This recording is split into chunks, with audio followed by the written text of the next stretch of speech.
Yo'l bu A punktdan B punktga harakatlana turib, jismoniy bosib o'tiladigan masofagina bo'lib qolmay, balki inson hayot yo'li davomida o'zlashtirgan bilim va ko'nikmalarning yig'indisini metaforik ma'noda anglatuvchi hamroh hamdir. Inson hayot yo'li mashaqqatlardan xoli emas.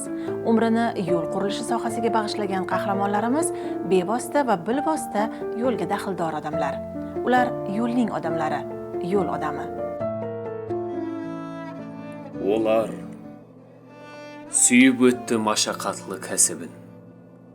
Маман болды жолдың біліп бар сырын. Олар бәрі інсан еді пидайы, ұмытпаймыз мәрт жолшының әр бірін. Бай болады сыйлағанлар өткенді. Рухлары қоллар дуа еткенді. Бір еслейік, халқы үшін аянбай жол салғанды, маңлай терін төккенді. Жақтырмады мәнсәппенен байлықты. Іш жүргізді нағыз ерге лайықлы. Жолға шықсақ, әр сапары еслейміз, жас кетті-ау деп, Шавкат Davletyarovdi. Shavkat Qidirboyevich boshqarma boshliq paytlarida men tumanda rahbar bo'lganman. U kishi bir yo'l sohasida o'zidan bir katta bir tarix, katta bir maktab qoldirgan inson sifatida bilaman. Bizga ustozsiz bo'ladilar. Tumanda ham masalan borgan paytlarida mana shunaqa muammolarim bor, mana shunaqa yo'llarni qurishim kerak, mana bunaqa deb bo'ldi. Hamma joy borganda shu masalamizni yechib berib ketardi. Biz qurilish boshlab turib uni bir yakunlashga shoshilardik. Borganda sen shoshma, qurgan yo'ling xalqimizga bir 100 yil xizmat qilish kerak. O'zini bosqichma-bosqich olib boriladi deb turib bizga bir o'g'it nasihatlarni berib ketgan. Endi xalqaro 680 yo'lni ham mana sement-beton 240 kilometrda ham o'zini shu qurilishida boshchilik qilib, shu yerda ishlab yurgan paytda ham bir borib gaplashganimizda ham endi yo'lchiniki shundayda deb bir o'zini faqat hamisha bir tabassum bilan yurardi. Bir o'zini ishini yaxshi ko'rib, o'zi bir yo'lchilar oilasida tug'ilgandan keyin rahmatli dadalari bilan kichkina paytda ham shu qurilishlarga borib yurardim. O'sha obyektlarga men olib borardi deb bir yaxshi taassurotlar bilan bir eslab o'tirardi. Endi inson sifatida juda bir ajoyib inson. Bu kishi bir o'zidan bir katta maktab va katta tarix qoldirgan inson sifatida bilaman. Chunki qisqa vaqt yashasa ham ko'p katta ishlarga bir boshchilik qildi.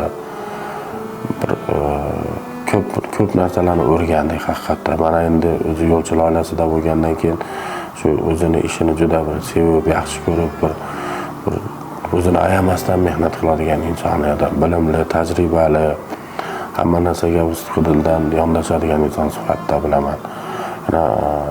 Yotgan joylari yaxshi bo'lsin, oxirat obod bo'lsin. Mana o'g'illari ham hozir yo'l qurilishida faoliyat olib boryapti. U kishini yo'lchilar orasida xotirasi mangu saqlanib qoladi.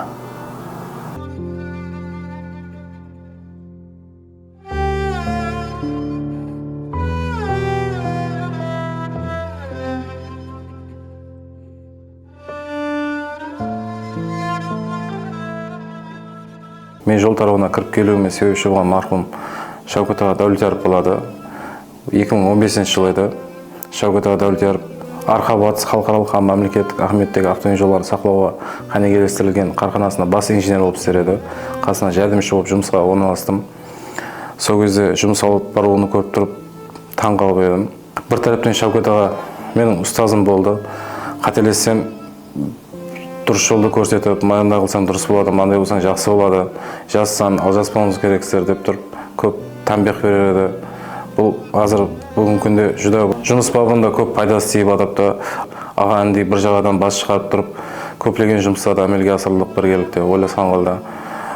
Мен сол жол тарауына Шавкат ағаны жәрдемшісі ретінде жұмыс бастаған болсам, сол Шавкат аға Davletяров Ташкент қаласында басқа viloyatlarda жұмыс істеп болып, кейін автомобиль жолдары бас басқармасы бастығы лауазымына тағайындалды. Ол жерде де Шавкат ағаның жәрдемшісі ретінде жұмыс алып бардым. Яғни бастығы орынбасары лауазымында жұмыс алып бардым.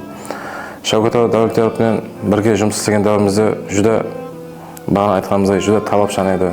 Көп халықтың ауырын жеңілдету, халық игілік жолында қандай жұмыстарды әмелге асырсақ болады, қандай жобаларды әмелге асырсақ болады, жолдың сыпатын қандай жақсыласақ болады деген көп бас қатырар еді. Көптеген ұсыныстарды, жаңалықтарды кірту бойынша идеяларды берер еді.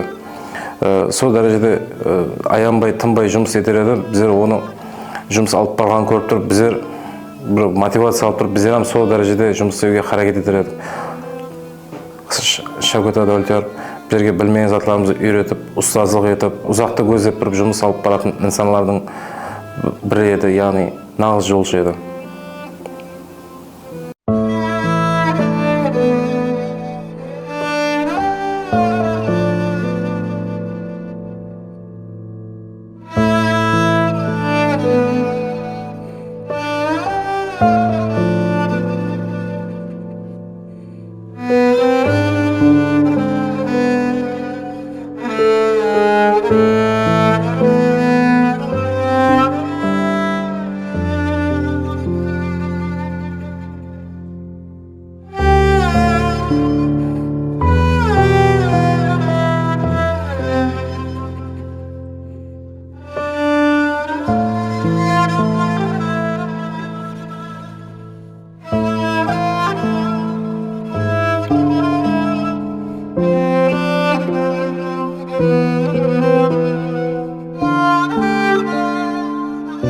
Мен Дәулетияров Ұлықбек Шавкатович, мархум Дәулетияров Шавкат Қыдырбаевичтің тұңғыш ұлыман. Әкем көп жылдар davamında өмірінің ақырғы деміне дейін жол тарауында қызмет етті. Һәм мархум атам Дәулетияров Қыдырбай Дәулетиярович инсанлар көп жылдар davamında халқымыздың игілігі жолында көп районларда, республикамыздың көптеген жерлерінде көпірлерді құрылуында қатнасқан, һәм жоллардың құрылуында қатнасқан инсан. Әкем өзін жол құрылыс тарауына бағышлаған инсанлардан бірі еді. Қашан еслеймен кішкентайымнан әкем жүдә бір асығып, бір жұмысқа беріліп жүретұғын еді. Хаптекі түнлерді үйге келместен, хаптелебам, айлабам келмей қалатын күнлері болатұғын еді. Құрылыста жүретұғын еді көбінесе. Соңғы демлеріне дейін Қоңыраттан Карагалпакия поселка дейміз, Дауыт ата шекара постына дейінгі аралықтағы А380 Ғұзар Бұхара Нүкіз Бейнеу автомобиль жолының 964-1204 километрлі арасында цемент бетон жолында жеміслі қызмет етіп атырып еді. Құрылуында тағдырге нәйләж әкем осы жолдың ашылуын көре алмады. Қоңыраттан Дауыт ата пост шекарасына дейінгі болатын жолда әр өткенімде жолдан сүкінле әкемді көп еслеймен сөйірді. Жұмыста өзін іслеп жүргенлерін прорабтарменен соғбетлесіп, мәселелерін сөздерді шешіп, құрылысты көзден кешіріп жүрген кездермен қасында бірге жүретұғын едім. Өзімім қазіргі күнде осы жерлерден өтсем, әкемді еслеймен. Осы уақыттағы дәуірлер ядыма түседі. Әкемді 2023 жылы Қарақалпақстан Республикасы автомобиль жолдары бас басқармасына басшылық лауазымына тағайындалған жылдары да өзімізді республика жол тарауында қызмет етіп атырған уақытларымызда әкемде менің балам мынау деген бір нелері жоқ еді. Жүдә талапшан, жұмысты талап ететұғын, қатты қол инсан еді. Бірақ та әкемнің үйге барып бір не қылған уақытларында әкемді танымайтұғын еді. Үйге келсе бір кішіпейіл, бір ешкімге ауыр сөйлемейтұғын инсанлардың бірі болатұғын еді. Лекен сол жұмыс бабында сол қатты қол басшы бір жұмысты бір талапшанлықпенен талап ететұғын еді инсанлардан еді. Сол әкем